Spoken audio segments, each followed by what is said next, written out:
ശാന്താനന്ദഗുരും വന്ദേ സന്തതം പരമേശ്വരം. ശാന്താനന്ദഗുരും വന്ദേ സന്തതം പരമേശ്വരം. ഓം നമഃ പരമഋഷിഭ്യോ നമഃ പരമഋഷിഭ്യഃ. ഓം വാക് യജ്ഞേന കൽപതാ. പ്രപഞ്ചത്തിൻ്റെ ശക്തി വൈഭവം പൂർണ്ണമാണ്. ശിവശക്തി ഐക്യ സംഭൃതമാണ്.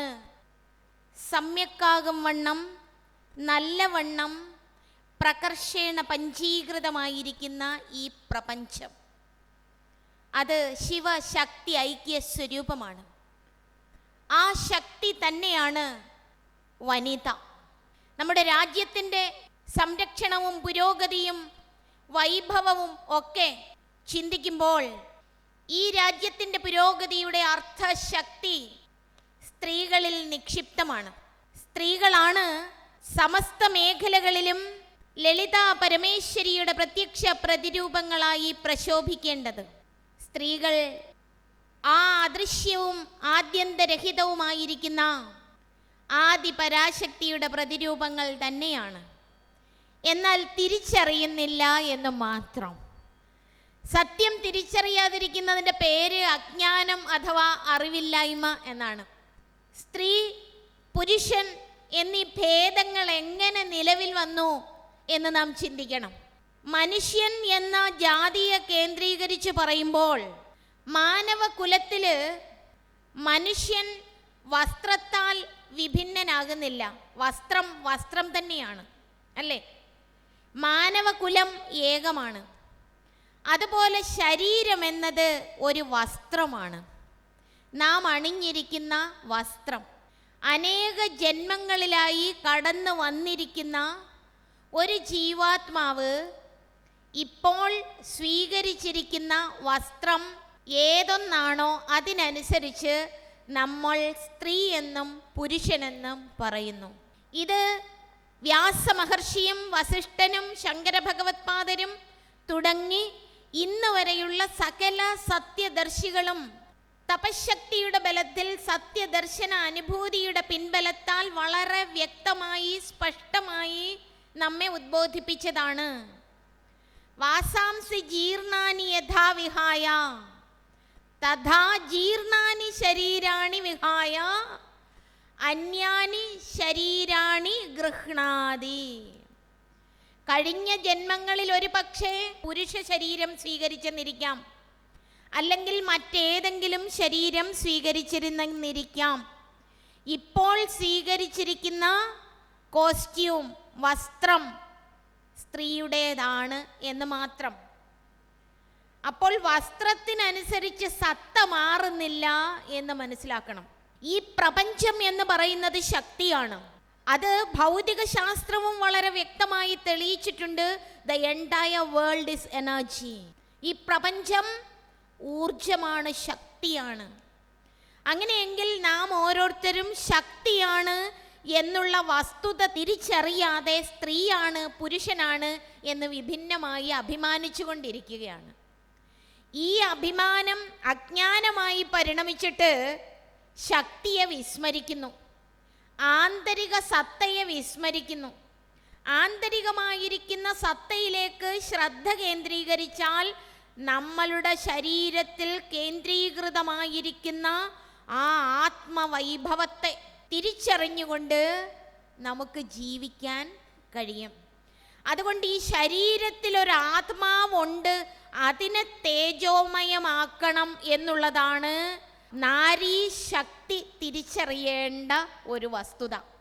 നാരി അബലയാണ്, ചപലയാണ് എന്നൊക്കെ ഉള്ളത് പര്യായ പദങ്ങളായി ഇന്ന് മലയാള ഭാഷയിലോ മറ്റ് ഭാഷയിലോ ഒക്കെ ഉണ്ട്. പക്ഷേ യാഥാർത്ഥ്യം അങ്ങനെ അല്ല. നാരായണീ ശക്തിയാണ് നാരീശക്തി. ഈ നാരീശക്തിയെ തിരിച്ചറിയാതെ ആ ശക്തിയെ ഉദ്ദീപിപ്പിക്കുന്നതിന് വേണ്ടി, പ്രചോദിപ്പിക്കുന്നതിന് വേണ്ടി, പ്രേരിപ്പിക്കുന്നതിന് വേണ്ടി പ്രബോധനങ്ങൾ നൽകുന്നതിന് പകരം ഇന്ന് നാരി സുരക്ഷിതയല്ല എന്ന് പറഞ്ഞ് പ്രചരിപ്പിക്കുന്നു. ഈ സുരക്ഷിതത്വമില്ലായ്മയ്ക്ക് കാരണം എന്താണ് എന്ന് ഇവിടെ ഇരിക്കുന്ന ഓരോരുത്തരും കൃത്യമായി ചിന്തിക്കണം. സുരക്ഷിതത്വമില്ലായ്മയ്ക്ക് കാരണം എന്താണ്? ശക്തി എവിടെയാണ് ഇരിക്കുന്നത്? പുറത്താണോ അകത്താണോ? ഇന്ന് ശാരീരിക ശക്തി വർദ്ധിപ്പിക്കുന്നതിന് വേണ്ടിയിട്ട് കരാട്ടെ പഠിപ്പിക്കുന്നു, കളരി പഠിപ്പിക്കുന്നു. ശാരീരിക ശക്തി വർദ്ധിച്ചത് കൊണ്ട്, മസിൽ പവർ കൂട്ടിയത് കൊണ്ട് ഒരാൾക്ക് ആന്തരിക നൈർമല്യമോ ആന്തരിക ശക്തിയോ കൂടുതലാകുമോ? ഇല്ല. ആന്തരികമായ പവിത്രത, നിർമ്മലമായ ബുദ്ധി, മാനസിക ശക്തി ഇവ വർദ്ധിപ്പിക്കുന്നതിന് പകരം പല രീതിയിലും ഇന്ന് തെറ്റായിട്ട് സ്ത്രീ ശക്തിയെ മനസ്സിലാക്കി അതിൻ്റെ പ്രചാരണത്തിൽ അജ്ഞാനത്തിൻ്റെ കൂടുതൽ കൊണ്ട് സ്ത്രീ സമൂഹം എല്ലാ തരത്തിലും അധപ്പതിച്ചു കൊണ്ടിരിക്കുകയാണ് എന്ന് പറയാതിരിക്കാൻ നിർവാഹമില്ല. പറഞ്ഞേ മതിയാകൂ. അമ്മമാർ തന്നെ കുഞ്ഞുങ്ങളെ എങ്ങനെ വളർത്തിക്കൊണ്ട് വരണം എന്നുള്ള യാഥാർത്ഥ്യം വിസ്മരിച്ചുകൊണ്ട് ജീവിതം നയിക്കുകയാണ്. ആണോ അല്ലയോ? അതെ. സഹനത്തിൻ്റെ ശക്തി എങ്ങനെ ഒരു കുഞ്ഞിൽ വളർത്തിയെടുക്കണം? നമ്മളുടെ കയ്യിൽ ഒരു അസ്ഥി ഒടിഞ്ഞാൽ, ഇടത്തെ കയ്യിലെ അസ്ഥി ഒടിഞ്ഞു എന്ന് വിചാരിക്കുക, ആ അസ്ഥിയാണ് ഈ ഇടത്തെ കയ്യെ നിലനിർത്തുന്നത്, അല്ലേ? അതിൻ്റെ ഉള്ളിലിരിക്കുന്ന ബോൺ, ആ ബോൺ ഫ്രാക്ചർ ആയാൽ, ഒന്ന് തൊട്ടാൽ, ഒന്ന് അനങ്ങിയാൽ, എവിടെയെങ്കിലും ഒന്ന് ഏതെങ്കിലും തരത്തിലൊരു എക്സ്റ്റേണൽ പ്രഷർ വന്നാൽ നല്ല വേദനയായിരിക്കും. എന്നാൽ വലത്തെ കൈക്ക് ഫ്രാക്ചർ ഇല്ല. അവിടെ അങ്ങനെ തള്ളോ ഉന്തോ എന്തെങ്കിലും കൊണ്ടാൽ വേദന അനുഭവപ്പെടുമോ? ഇല്ല. ഇതുപോലെ നമ്മളുടെ ആന്തരിക ശക്തി പൂർണ്ണമാണ് എങ്കിൽ, പ്രചോദിതമാണ് എങ്കിൽ, പ്രഭാപൂരിതമാണ് എങ്കിൽ നമ്മൾ ബാഹ്യമായ സമാജത്തിൻ്റെ ദുഷ്പ്രഭാവത്തിൽ പെട്ടുപോവുകയില്ല. സാമാജികമായ ദുഷ്ടതരമായ പ്രഭാവങ്ങൾ വന്നു ഭവിച്ചാൽ പോലും അത് നമ്മെ ബാധിക്കാതിരിക്കണമെങ്കിൽ നാം ആന്തരികമായ കരുത്തുള്ളവരായിരിക്കേണ്ടതായിട്ടുണ്ട്. ആത്മപരിശോധന ചെയ്ത് തനിക്ക് ആന്തരിക കരുത്തുണ്ടോ, മാനസിക ശക്തിയുണ്ടോ, ആത്മീയ ശക്തിയുണ്ടോ, പവിത്രതയുടെ ശക്തിയുണ്ടോ എന്ന് സ്വയം താൻ തന്നോട് ചോദിക്കുമ്പോൾ തനിക്ക് മനസ്സിലാകും. ബാഹ്യമായിരിക്കുന്ന മാംസത്തിൻ്റെ ശക്തിയാണ് എങ്കിൽ നമ്മേക്കാൾ ശക്തിയുള്ളവരാണ് സിംഹം പോലുള്ള മൃഗങ്ങളൊക്കെ. അപ്പോഴും സ്ത്രീയും പുരുഷനും ഏത് തരത്തിൽ വ്യത്യസ്തമായിരിക്കുന്നു എന്ന് മനസ്സിലാക്കണം. ജുങ്ങിൻ്റെ സൈക്കോളജി അനുസരിച്ച് നോക്കിയാൽ ഫെമിനൈൻ ആർക്കിയോടൈപ്പ് മാനിലുണ്ട്, പുരുഷനിലുണ്ട്. അതിനെ അനിമ എന്ന് പറയും. അനിമസ് എന്ന് പറഞ്ഞാൽ സ്ത്രീയിൽ മസ്കുലൈൻ ആർക്കിടൈപ്പ് ഉണ്ട്. അപ്പൊ സ്ത്രീയിലും പുരുഷനിലും രണ്ട് തരത്തിലുമുള്ള മാനസിക ശക്തി വൈഭവങ്ങളുണ്ട്. ഇത് പ്രപഞ്ചത്തിൻ്റെ കോസ്മിക് കോൺഷ്യസ്നെസ്സിൻ്റെ ഇൻഡിവിസിബിൾ പോർഷനാണ് എന്നാണ് പറഞ്ഞിരിക്കുന്നത്. പുറമേ ഏത് തരത്തിലുള്ള ശരീരമായിരുന്നാലും അകമേ നിങ്ങളുടെ കരുത്തിനും ശക്തിക്കും പവിത്രതയ്ക്കും നിർമ്മലതയ്ക്കും അനുസരിച്ചിരിക്കും നിങ്ങളുടെ ശക്തിയും വൈഭവവും, നിങ്ങളുടെ പ്രതിഭയും. അതുകൊണ്ട് ഓരോരുത്തരും താൻ ആത്മാവാണ്, ആത്മാവാണ് ഈ പ്രപഞ്ചത്തിൻ്റെ സ്വരൂപം, ഈ പ്രകൃതിയുടെ സ്വരൂപം, അനന്തമായിരിക്കുന്ന അദൃശ്യമായിരിക്കുന്ന ബോധമാണ് എന്ന് തിരിച്ചറിഞ്ഞുകൊണ്ട് ഞാൻ സ്ത്രീയല്ല, ഞാൻ പുരുഷനല്ല, പിന്നെയോ ആ അദൃശ്യമായിരിക്കുന്ന ആത്മശക്തിയാണ് എന്ന് തിരിച്ചറിഞ്ഞുകൊണ്ട് ജീവിക്കാൻ നാം ഓരോരുത്തരും ദൃഢപ്രതിജ്ഞയുള്ളവരായി തീരണം, പ്രതിജ്ഞാബദ്ധരായി പരിവർത്തിതരാകേണ്ടതായിട്ടുണ്ട്. അങ്ങനെയല്ല എങ്കിൽ ഇനിയും നമ്മുടെ വളർന്നു വരുന്ന തലമുറ അധപ്പതിച്ചുകൊണ്ടിരിക്കുന്നത് നമ്മൾ ശ്രദ്ധിച്ചില്ല എങ്കിൽ ആര് ശ്രദ്ധിക്കും? നിരന്തരം പഴിചാരിക്കൊണ്ട്, നിരന്തരം കുറ്റാരോപണങ്ങൾ നടത്തിക്കൊണ്ട് നമ്മളും ആ പാതയിൽ കൂടി സഞ്ചരിച്ചു കൊണ്ടിരിക്കുകയാണ് എന്ന് ഓരോരുത്തരും തിരിച്ചറിയുന്നുണ്ടോ? സ്ത്രീകൾ ഉത്തരവാദിത്തമുള്ളവരാണ് എങ്കിൽ, ഉത്തമ മാതൃത്വത്തിനുടമകളാണ് എങ്കിൽ, ഭാവിയുടെ പൗരത്വം നല്ല പ്രഭാപൂർണമായ വൈഭവമുള്ളതായി തീരും. ഉത്തരവാദിത്തമില്ലാത്ത മാതൃത്വം ഭാവി തലമുറയെ ദുഷിപ്പിക്കും. മാതൃത്വത്തിൻ്റെ ഉത്തരവാദിത്തം അവാച്യമാണ്, അത് ഉത്കൃഷ്ടമുള്ളതാണ്. അതിൻ്റെ ഉത്കൃഷ്ടത തിരിച്ചറിഞ്ഞുകൊണ്ട് വേണം ഓരോ സ്ത്രീയും ഇവിടെ ജനിക്കേണ്ടത്, ജീവിക്കേണ്ടത്, വളരേണ്ടത്, ഭാവി തലമുറയെ കരുപ്പിടിപ്പിക്കേണ്ടത്. The hand that rocks the cradle is the hand that rules the world.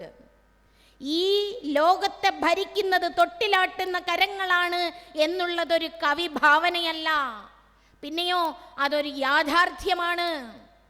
എന്താണ് അമ്മമാര് കുഞ്ഞുങ്ങളെ പഠിപ്പിക്കുന്നത്? അവരുടെ ഭക്ഷണം, അവരുടെ ഭാഷ, അവരുടെ വേഷം, ഇതൊക്കെ ശ്രദ്ധിക്കുന്നുണ്ടോ? നമ്മളുടെ ഭാരതീയ സംസ്കൃതിക്ക് അനുസൃതമായ ജീവിതചര്യ ഭാവി തലമുറയെ കരുപ്പിടിപ്പിക്കുന്നതിന് വേണ്ടി പകർന്നു നൽകുന്നുണ്ടോ? നാം നമ്മുടെ ഉത്തരവാദിത്തം നിർവഹിക്കുന്നുണ്ടോ? മാതാവ് ദുഷിച്ചാൽ കുടുംബം നശിക്കും, സമൂഹം ദുഷിക്കും, രാജ്യം അധപ്പതിക്കും, മാനവക്ഷേമം നഷ്ടമാകും. അതിനുദാഹരണമാണ് ഇന്ന് നിങ്ങൾ പെഹൽഗാമിൽ കണ്ടുകൊണ്ടിരിക്കുന്നത്. ആണോ? ഇത് ഞാൻ ലോകമെന്ന കുടുംബത്തെ തന്നെ കണ്ടുകൊണ്ടാണ് ഈ പറയുന്നത്. ഭാരതീയ സംസ്കൃതിയുടെ മഹത്തായ ദാർശനിക രഹസ്യം, മഹത്തായ പാഠങ്ങൾ ഹൃദയത്തിൽ വഹിച്ചുകൊണ്ട് തലമുറയിലേക്ക് പകർന്നു നൽകാൻ കഴിയാത്ത ജനത രാജ്യത്തിനൊരു അപമാനമാണ്. ഇങ്ങനെയൊരു സ്ഥിതി സ്ത്രീവർഗത്തിന് ഉണ്ടായിരുന്നില്ല. യഥാർത്ഥത്തിൽ വൈദിക കാലത്ത്, പൗരാണിക കാലത്ത് സ്ത്രീ ജനങ്ങൾ ഇങ്ങനെയായിരുന്നില്ല. എന്നാൽ മധ്യമ കാലഘട്ടമായപ്പോഴേക്കും സംസ്കാരത്തിൽ ഒരു പരിധിവരെ മൂല്യച്യുതി വന്ന്, ആ സാംസ്കാരിക മൂല്യച്യുതിയാണ് സ്ത്രീകൾ കുഞ്ഞുങ്ങൾക്ക് ജന്മം നൽകാനുള്ളവരാണ്, അല്ലെങ്കിൽ പാത്രം കഴുകാനും വീട്ടുജോലി ചെയ്യാനും ഉള്ളവരാണ് എന്ന തലത്തിൽ അവരുടെ ആ ജീവിതചര്യ സ്വല്പം അധപ്പതിച്ചു പോയത്. എന്നാൽ ഇന്നുള്ളത് ഞാൻ നിങ്ങളോട് വെളിപ്പെടുത്തേണ്ട കാര്യമല്ല, ഓരോരുത്തർക്കും അറിയാം എന്താണ് ഇന്നത്തെ സ്ത്രീയുടെ നിലവാരം. ഞാൻ ബാഹ്യമായ സ്ഥാനമാനങ്ങളെ പറ്റിയോ നിലവാരത്തെ പറ്റിയോ ഒന്നും, വിദ്യാഭ്യാസത്തിൻ്റെ പ്രാഗൽഭ്യതയെ പറ്റിയോ ഒന്നും പറയാൻ ആഗ്രഹിക്കുന്നില്ല. എല്ലാവർക്കും വ്യക്തമായിട്ട് അറിയാം, സ്ത്രീകൾ സമസ്ത മേഖലകളിലും അവരുടെ വൈഭവം തെളിയിച്ചു കഴിഞ്ഞു. പക്ഷേ സ്ത്രീകൾ ആന്തരിക ശക്തി തിരിച്ചറിയാതെ, അവരേത് തരം തലമുറയെ വാർത്തെടുത്തുകൊണ്ടിരിക്കുകയാണ് എന്ന് വിചിന്തനം ചെയ്യാതെ, സ്വയം ആന്തരിക ദൗർബല്യങ്ങൾക്ക് അടിമയായി, മനസ്സിൻ്റെ ക്ഷണികമായ സുഖഭോഗ ലാലസതകൾക്ക് അടിമയായി ജീവിതം നയിക്കുന്നുവെങ്കിൽ ഉത്തരവാദിത്തം നിർവഹിക്കുന്നുണ്ടോ? സ്വയം ചോദിക്കാനാണ് ഞാൻ നിങ്ങളോട് ചോദിക്കുന്നില്ല. സ്വയം ചോദിക്കൂ, ഞാനൊരു മാതാവെന്ന നിലയിൽ ഞാൻ എൻ്റെ ഉത്തരവാദിത്തം നിർവഹിക്കുന്നുണ്ടോ? മഹാഭാരതമെന്ന ഇതിഹാസ ഗ്രന്ഥത്തിൽ വേദവ്യാസ മഹർഷി കൃത്യമായി പറയുന്നുണ്ട്, പുത്രിമാർ, പുത്രവധുക്കൾ ശരിയായി സംരക്ഷിക്കപ്പെട്ടില്ല എങ്കിൽ, അവർക്ക് വേണ്ട പരിചരണം, അവർക്ക് വേണ്ട പ്രചോദനം, പ്രബോധനം പകർന്നു നൽകിയില്ല എങ്കിൽ നമ്മളുടെ രാജ്യം അധപ്പതിക്കും എന്ന് മാത്രമല്ല, നിങ്ങൾ നിങ്ങളുടെ കർത്തവ്യം നിർവഹിക്കുന്നില്ല. ഇന്നൊരു പുതിയ കുഞ്ഞ് ജനിക്കാൻ പോകുന്നു എങ്കിൽ ആ മാതാവ് എങ്ങനെയാണ് കുഞ്ഞിന് ജന്മം നൽകുന്നത് എന്ന് നിങ്ങൾ ശ്രദ്ധിച്ചിട്ടുണ്ടോ? ഗർഭവതിയാകുന്ന മാതാവ് എങ്ങനെയായിരിക്കണം ജീവിക്കേണ്ടത് എന്ന് നമ്മളുടെ ഭാരതീയ സംസ്കൃതി വ്യക്തമായി പറയുന്നുണ്ട്. അതെല്ലാം മറന്നുപോയി. നമ്മളുടെ സംസ്കൃതിക്ക് ഇത്രയധികം കുഴപ്പങ്ങൾ വരാൻ കാരണം എന്താണ് എന്ന് നിങ്ങൾ ചിന്തിച്ചിട്ടുണ്ടോ? ഇത്രയധികം ച്യുതി വരാൻ കാരണം എന്താണ്? നമ്മൾ ഉത്തമ ശീല സ്വഭാവം മറന്നുപോയി. മാനസിക ചാഞ്ചല്യം കൊണ്ട് കാമ ഉപഭോഗത്തിൻ്റെ ഉത്പന്നമായിട്ടാണ് ഇന്ന് കുഞ്ഞുങ്ങൾ ജനിക്കുന്നത്. സത്സന്താനങ്ങൾ ജനിക്കണം എന്നുള്ള സത്യം മറന്നുപോയി. മാനസിക ദൗർബല്യങ്ങൾക്ക് അടിമപ്പെട്ട് കാമ ഉപഭോഗത്തിൻ്റെ ഉപോത്പന്നമായി സന്തതികൾ ജനിക്കുമെങ്കിൽ അവരെങ്ങനെ കുടുംബത്തിനും സമൂഹത്തിനും പ്രയോജകീഭവിക്കുന്ന പൗരന്മാരായി കഴിയുമോ? ഇല്ല. അപ്പൊ എങ്ങനെ ചെയ്യണം? ഗർഭത്തിൽ കിടക്കുമ്പോൾ തന്നെ ആ ഗർഭസ്ഥ ശിശു ചുറ്റുപാടുമുള്ളത് കാണുന്നുണ്ട്, കേൾക്കുന്നുണ്ട്, അറിയുന്നുണ്ട് എന്ന് നമ്മെ പഠിപ്പിച്ചിട്ടുണ്ട്. ഗർഭത്തിൽ കിടന്ന അഭിമന്യു കണ്ടു, കേട്ടു, ഇല്ലേ?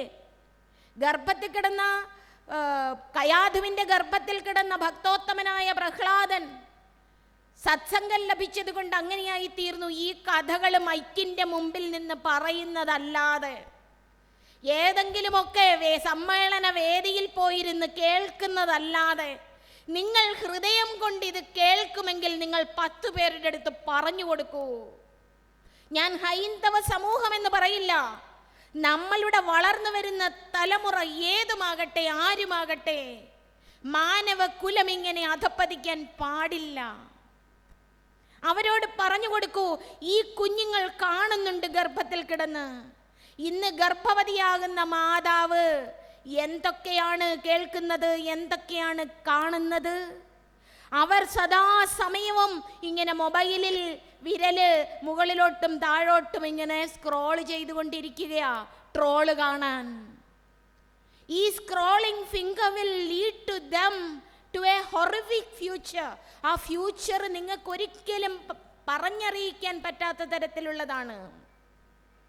സകലവിധ പ്രക്ഷുബ്ധതകളും പാടില്ലായ്മകളും അവരുടെ മനസ്സിൽ കൂടി കടന്നു പോകുന്നുണ്ട്.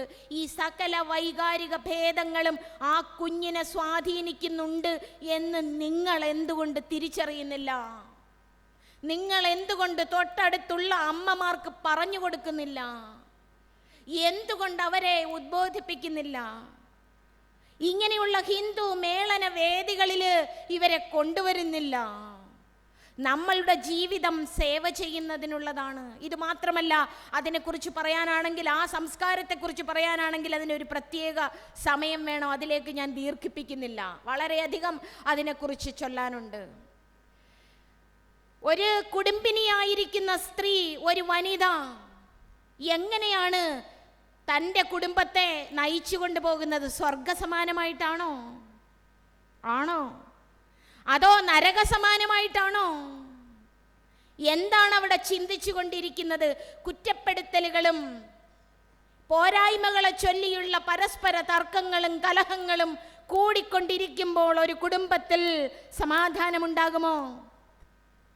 ഇവിടെ ഇരിക്കുന്ന അമ്മമാരൊക്കെ ഒരു ദൃഢ നിശ്ചയമെടുക്കണം.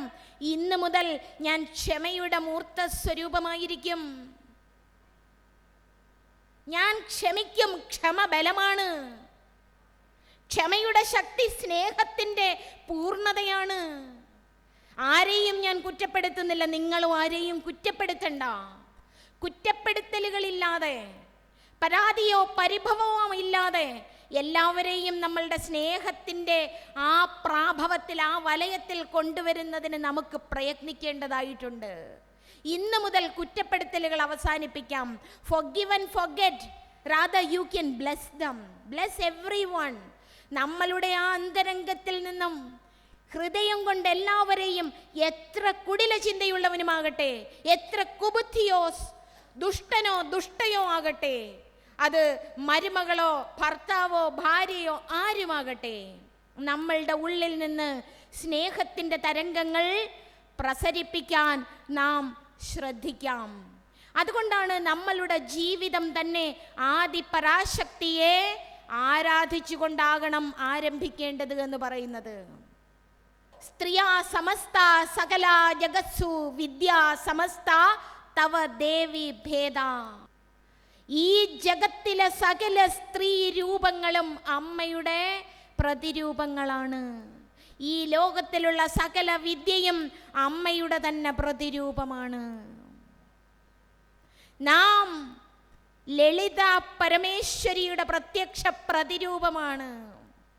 കാർത്യായനി, ലളിത, രമ, ഇങ്ങനെ ഏത് പേരും നിങ്ങൾക്കുണ്ടായിരിക്കട്ടെ, ഈ പേരോ ശരീരമോ മാറിയിട്ട് സാകാര രൂപിണിയായി സർവാഭരണ വിഭൂഷിതയായിരിക്കുന്ന ആ പ്രത്യക്ഷ പ്രതിരൂപമായിരിക്കുന്ന ലളിതയാണ് ഞാൻ.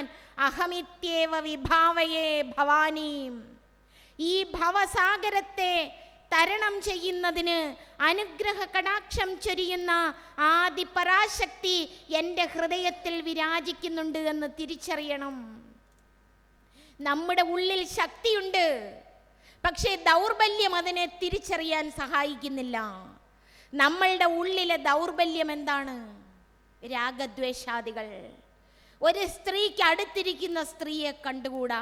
അവരുടെ സാരി, അവരുടെ വള, അവരുടെ ആഭരണങ്ങൾ, അവരുടെ വീട്. ഞാൻ കുറ്റപ്പെടുത്തുകയല്ല, ഒരു നർമ്മസല്ലാപം എന്ന് ചിന്തിച്ചാൽ മതി.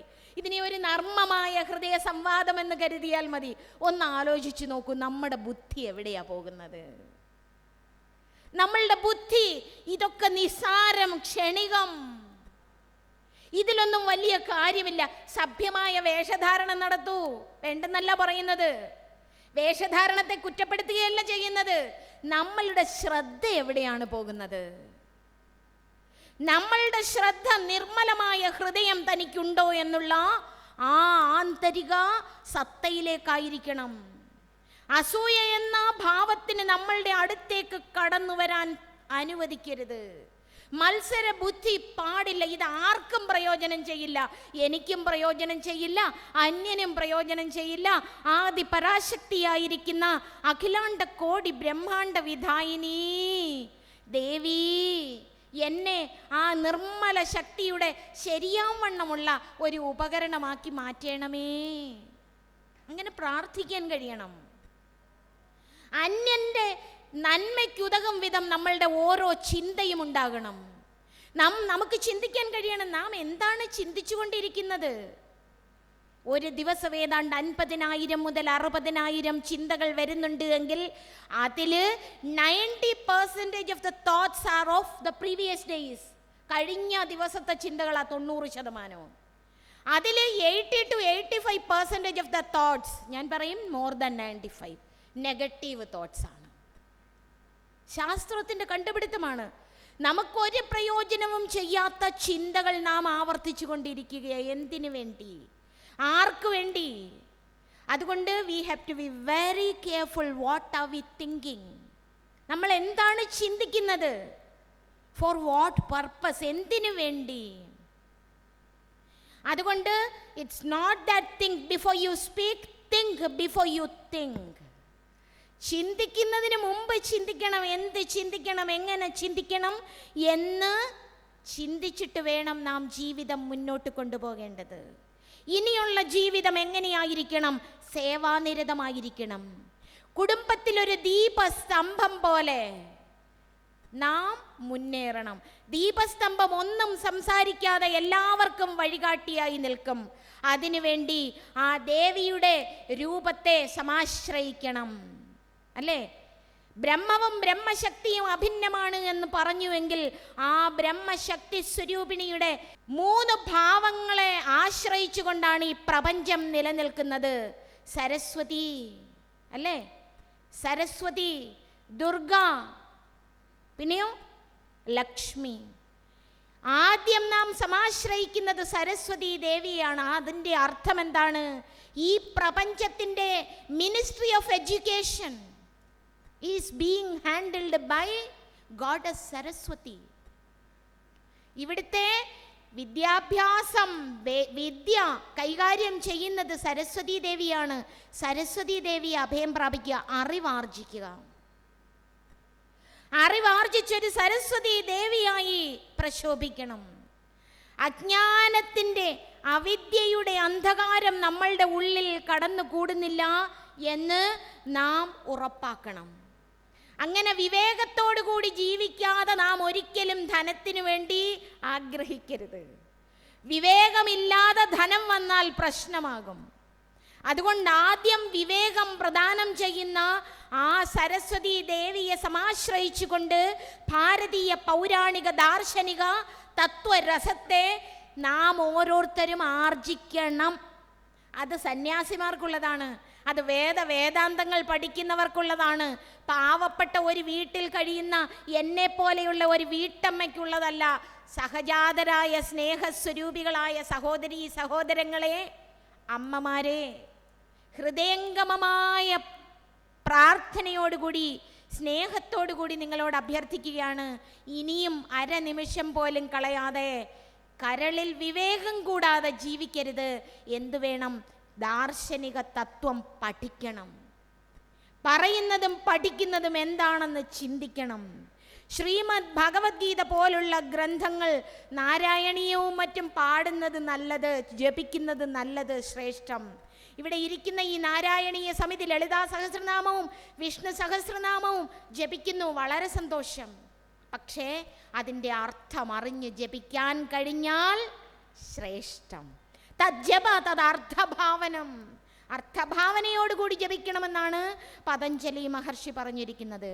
അതുകൊണ്ട് സരസ്വതി ദേവിയായി നിന്നുകൊണ്ട് സരസ്വതി ദേവിയെ പ്രാപിച്ച് വിവേകം കൈവരിച്ച് തൻ്റെ ഉള്ളിൽ നിന്നും ഒരു അനർത്ഥവും വരാതിരിക്കണമേ എന്നുള്ള പ്രാർത്ഥനയോട് കൂടി നമ്മളുടെ ചിന്ത, വാക്ക്, പ്രവൃത്തി മുന്നോട്ട് കൊണ്ടുപോകണം.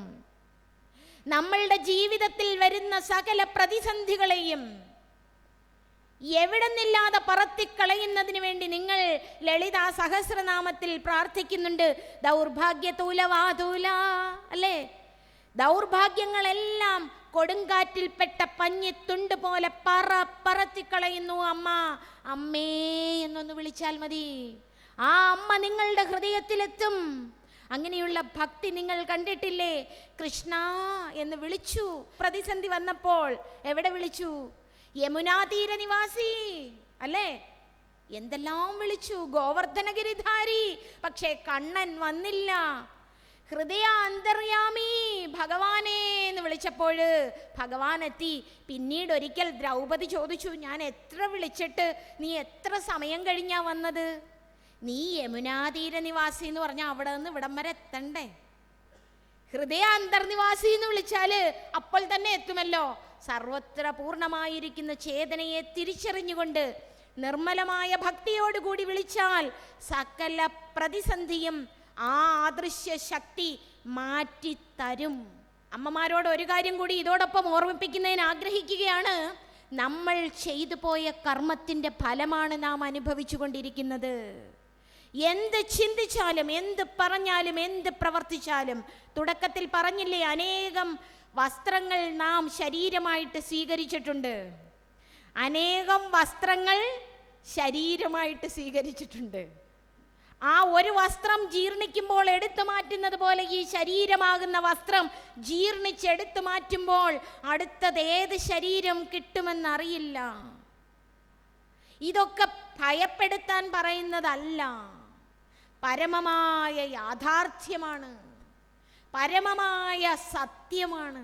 അതുകൊണ്ട് വളരെ ശ്രദ്ധയോടുകൂടി ദുർഗാദേവിയെ, പ്രതിസന്ധികളെ അതിജീവിക്കുന്നതിന് വേണ്ടി, ഉല്ലംഘിക്കുന്നതിന് വേണ്ടി പ്രാർത്ഥിക്കുക. ലക്ഷ്മി ദേവിയെ പ്രാർത്ഥിക്കുക. എല്ലാം അമ്മ വേണ്ടുവോളം തരും. പക്ഷെ നമ്മളുടെ ജീവിതം മാറിപ്പോയി. പണ്ടുകാലത്ത് അങ്ങനെയായിരുന്നില്ല. ഏതാണ്ട് 1600-കളിൽ ആദ്യമായിട്ടൊരു ബ്രിട്ടീഷുകാരൻ ഭാരതത്തിലെത്തിയിട്ട് അവിടുത്തെ റാണിയോട് വിളിച്ചു പറഞ്ഞത് എന്തെന്നറിയോ? ഇവിടെ വളരെ മഹത്തായ ഒരു സംസ്കൃതിയാണ് നിലനിൽക്കുന്നത്. ഒരു ഗൃഹത്തിലും വാതിലടയ്ക്കുന്ന പാരമ്പര്യമില്ല. ഇവിടെയെങ്ങും കള്ളങ്ങളില്ല. എല്ലാ വാതിലുകളും തുറന്നിട്ടിരിക്കുന്നു. കള്ളന്മാരില്ല, കള്ളം പറയുന്നവരില്ല. ഇവിടുത്തെ സംസ്കൃതിയെ ഒരു കാരണവശാലും തച്ചുടയ്ക്കാൻ കഴിയില്ല. പിന്നെ എന്തുകൊണ്ട് തച്ചുടയ്ക്കുന്നു ഇപ്പോൾ അറിയുമോ? അപ്പോൾ റാണി പറഞ്ഞു, അവിടുത്തെ വിദ്യാഭ്യാസം ഏത് തരത്തിലുള്ളതാണ്? അതെ, അതത്രേ ഗുരുകുല സമ്പ്രദായം. ഇവിടെ ഇംഗ്ലീഷ് വിദ്യാഭ്യാസം സമാരംഭിച്ചു. നിങ്ങളുടെ ഈ വിദ്യാഭ്യാസം കൊണ്ട് എന്ത് പ്രയോജനം? എല്ലാവരും വൈദിക പഠനത്തെ തമസ്കരിച്ചു. ഇതാര് ചെയ്ത പണിയാണ്? ഇന്ന് ഇംഗ്ലീഷ് എഡ്യൂക്കേഷൻ വരുത്തിയിരിക്കുന്ന പോരായ്മകൾ നമ്മൾ തിരിച്ചറിയുന്നു. നമ്മൾ ഇന്ന് ഭാരതീയ പാരമ്പര്യത്തിലല്ല ചിന്തിക്കുന്നത്, ഭാരതീയ പാരമ്പര്യത്തിലല്ല എഴുന്നേൽക്കുന്നത് ഇംഗ്ലീഷുകാരെ പോലെ, സംസാരിക്കുന്നത് ഇംഗ്ലീഷുകാര്, നടക്കുന്നത് ഇംഗ്ലീഷുകാരെ പോലെ അല്ലേ, ഊണ് കഴിക്കുന്നത് ഇംഗ്ലീഷുകാരെ പോലെ, വസ്ത്രധാരണ ഇംഗ്ലീഷുകാരെ പോലെ. ഇന്ന് ഭാരതീയന്റെ എന്തെങ്കിലും നമുക്കുണ്ടോ? എവിടെയാണ് നമുക്ക് ഈ പാളിച്ച പറ്റിയിരിക്കുന്നത്? ഇത് മനസ്സിലാക്കുന്ന ഹൃദയങ്ങളുടെ എണ്ണം കുറഞ്ഞിരിക്കുന്നു. ഭാരതീയ സംസ്കൃതിയുടെ മൂല്യം തിരിച്ചറിയുന്ന അമ്മമാർ, ബാലന്മാർ, യുവാക്കൾ, മധ്യവയസ്കർ, വൃദ്ധർ, ഇവരുടെ എണ്ണം അമ്പേ കുറഞ്ഞിരിക്കുന്നു, തുലോം തുച്ഛമായിരിക്കുന്നു. ഓരോരുത്തരും വളരെ ഉറക്ക ചിന്തിക്കേണ്ട സമയം അതിക്രമിച്ചിരിക്കുന്നു. ഇന്ന് വിമൻ ലിബറേഷൻ മൂവ്മെന്റ് ഒക്കെ പാശ്ചാത്യ സംസ്കാരത്തിൽ വന്ന് അവിടെയൊക്കെ ആ സംസ്കാരത്തെ തച്ച് തകർക്കാൻ അത് കാരണമായെങ്കിൽ ഇന്നിവിടെ വിമൻ ലിബറേഷൻ മൂവ്മെന്റ് കൊണ്ടുവരികയോ? വിമൻ ലിബറേഷൻ എന്ന് പറയുന്നത് എന്താണ് ഒരു സ്ത്രീ? ശക്തിയുടെ ഊർജ കേന്ദ്രമാണ്. ആണോ അല്ലയോ? ശരീരം ഇതിനൊന്നും ഒട്ടുമേ പ്രസക്തമല്ല. പ്രകൃതിയിലേക്ക് നോക്കിയാൽ തന്നെ നമുക്കത് മനസ്സിലാക്കാൻ കഴിയുന്നതാണ്.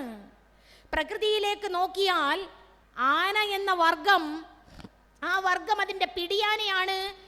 തൻ്റെ കുടുംബത്തെ മുഴുവൻ അതിൻ്റെ വെള്ളത്തിന് വേണ്ടി ജലസ്രോതസ് എവിടെയെന്ന് കണ്ടുപിടിച്ച് നയിച്ചു കൊണ്ടിരിക്കുന്നത്. സിംഹിണിയാണ് ആ സിംഹത്തിൻ്റെ കൂട്ടായ്മയെ നയിക്കുന്നത്. പ്രകൃതി ഇവിടെ ഞാൻ സ്ത്രീയോ പുരുഷനോ എന്നുള്ളതല്ല. തുടക്കത്തിൽ ജുങ്ങിന്റെ സൈക്കോളജിക്കൽ ആസ്പെക്ട്സും നിങ്ങളുടെ അടുത്ത് പറഞ്ഞു, ഭാരതീയ ദാർശനികതയുടെ സത്യവും പറഞ്ഞു. അതുകൊണ്ട് നാം ഒരു കാര്യം ഇനി അഭ്യസിക്കേണ്ടിയിരിക്കുന്നു. ഇത് ഓരോ ശ്വാസത്തിലും അഭ്യസിക്കണം. ദൈവം സർവത്ര പൂർണ്ണമാണ്. ഈ പ്രപഞ്ചം നാം കണ്ടുകൊണ്ടിരിക്കുന്ന രീതിയിലല്ല. നമ്മളുടെ കണ്ണ് കാട്ടിത്തരുന്നതൊന്നും ആത്യന്തികമായ യാഥാർത്ഥ്യമല്ല. ക്ഷണികമായ സുഖത്തിന് വേണ്ടി, നശ്വരമായ ഭോഗത്തിന് വേണ്ടി മഹത്തായ മാനവ ജന്മത്തെ നഷ്ടമാക്കരുതേ എന്നൊരു പ്രാർത്ഥന ഇവിടം കൊണ്ട് അവസാനിക്കാത്തതാണ്. അതുകൊണ്ട് നമ്മളുടെ ഹൈന്ദവ ധർമ്മം അനുശാസിക്കുന്ന രീതിയിൽ കൃത്യനിഷ്ഠയോടെ, അച്ചടക്കത്തോടെ ജീവിതചര്യ നയിക്കുന്നവരെത്ര പേരുണ്ട്?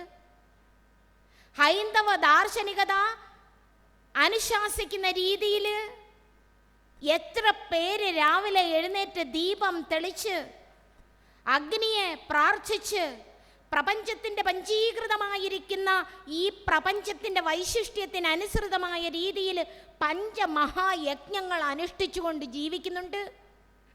ഇതൊക്കെ പറയാനും പഠിപ്പിക്കാനും പഞ്ചമഹായജ്ഞങ്ങൾ അനുഷ്ഠിക്കുന്നുണ്ടോ?